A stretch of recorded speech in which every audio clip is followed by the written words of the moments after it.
Welcome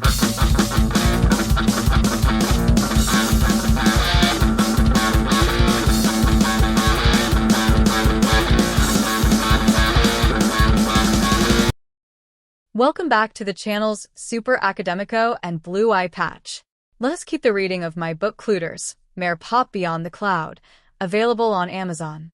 In this part, we will keep the reading of the Chapter 6, a reminder of the future, games, books, and digital life.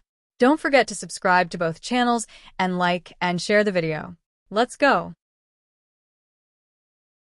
Another type of book that quickly became popular among youngsters was the fictional accounts of the adventures of these authors' avatars in online games, especially two extremely popular between boys and girls, Minecraft and Warcraft. Warcraft at that time would even become a film. Leandro was overexcited with this, as he was a game junkie. We even went to an international competition event online, which he said was very interesting for the kind of thing I was working on my blog. He explained to me a bit about this culture of online players. Some of my classmates took part in these games. They went far beyond the game itself, from the fun without purpose as many adults thought. The bonds of sociability and the players' communities widened out of the cloud, creating very strong bonds, friendships, relationships, and marriages. In addition to too many aberrations between people and monsters, animals and people, magical objects and people with very strange fetishes. Following our exploration of the books, of course we had to go through the poor, but cute, adventures from Diary of a Wimpy Kid, which had already turned into film and had already dozens of sequels and some imitations. It was the expression of a very particular youth collegial culture of a certain country in the world, but due to the very nature of cloud culture, Clueders around the world could identify, at least until a certain age or maturity. Leandro mentioned that it seemed like a reading to go to the bathroom because it helped not to think of anything while one was evacuating. We laughed together again.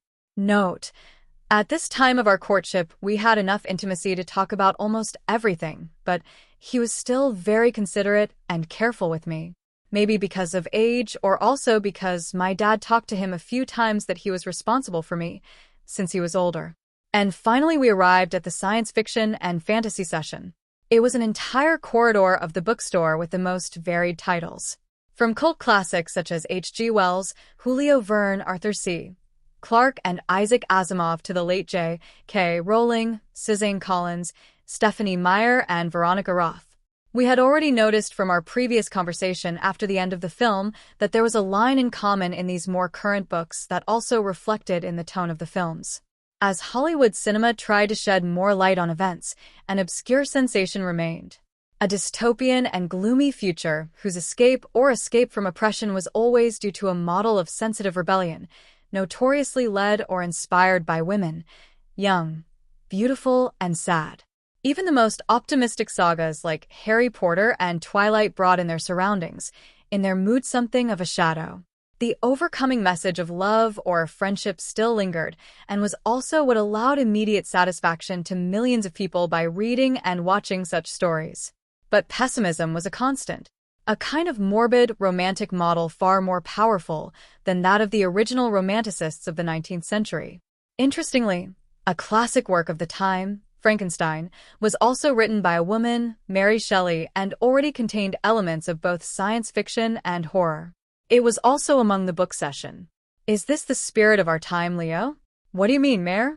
He was reading excerpts from a book still little known, Parallel Route, also of a new writer, Lainey Wilson. She had a constant déjà vu feeling. It's always the same thing. Oppressive system, young people rebelling, dark future.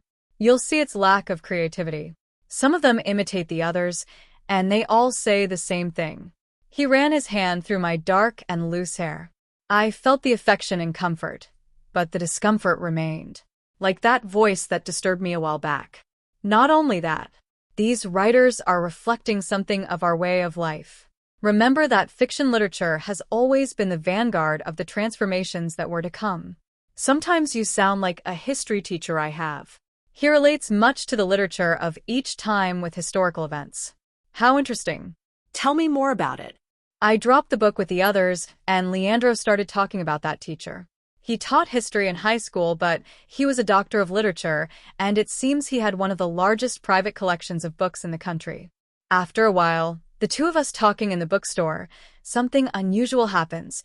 Some people seemed to recognize me, and then some murmurs began. It's Meire Pop. It's her? It's all right, Meire Pop. Finally, a girl about 13 years old came to us. Hi, are you really Meire from the Meire Pop blog? Yes, it's me. How did you know I was here?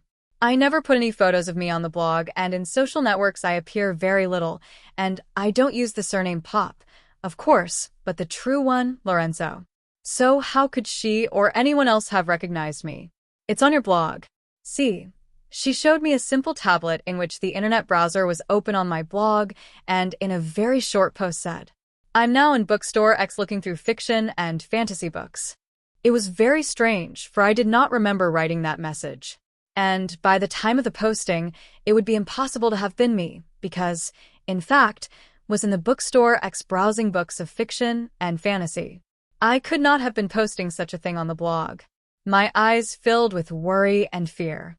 Leandro also found it strange and noticed my expression changing. The girl still spoke to me quickly. I love what you write. We're living that same thing, every day. Well, thank you. Keep reading and I'll keep writing. Leandro started pulling me out of the session. I noticed that there were many glimpses about us, especially me. The girl was gone, and I started thinking about how and who could have made that post on my blog.